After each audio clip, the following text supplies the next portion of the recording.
در مؤسسه تحصیلات میانه عمومی رقم 65 ناحیه بوسه واقع در دهه زرکوران دهاتی به نام میرزاعلی وایس این لحظه از فعالیت کاری علامان در مکتب است.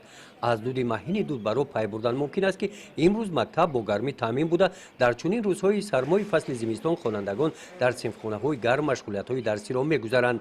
بینای مؤسسه تعلیمی از دو آشیانه عبارت بوده. در 15 صنفخانه در دو بست 710 نفر کودکان به تحصیل فرا گرفته شدند. این لحظه ها از بسته یکم درسی دوم است.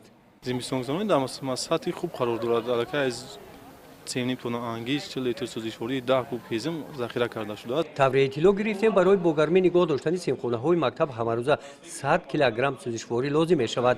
17 دکبر در انبارهای مؤسسه هیزم و همین قدر یک چند لیچه های انگشت باقی ماندند و خلاص. برای در روزهای آینده دسترس نمودن انگشت مأموریت مکتب برای دستگیری امید به شعبه معارف مکتب همسایه صاحبکاران محلی و شخصان سخاوتمند دهه را دارد. از جمله از جانب صاحبکار حسن جان یوسفوف 3.5 تن انگشت ذخیره کرده شده است در مسئله زمستان گذرانی.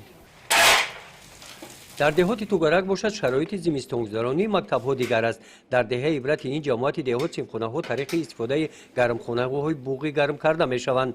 بینای مؤسسه یک گوشانه بوده سال 2012 هم ساخته شده است. در 6 صنفخانه اینجا 750 نفر کودکان در دو بست بعد تحصیل فرا گرفته شدند. طبق اطلاع ماموریت مکتب مؤسسه برای گذراندن دوره زمستان با قدر زیاده از 5 تن انگشت استفاده می نماید. گزارش خواجه نظریف خدای نظر ظهوروف از ناحیه واسه برای برنامه اطلاعاتی نوید.